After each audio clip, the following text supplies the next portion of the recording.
Okay, man, giving you guys a glimpse of real Dominican life.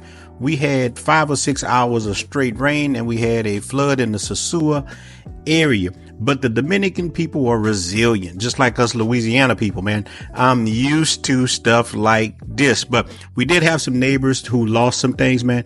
We made sure to donate water, food, and whatever else that we could, man. The Dominican people are tough, man. So just giving you guys a glimpse, man. I'm out.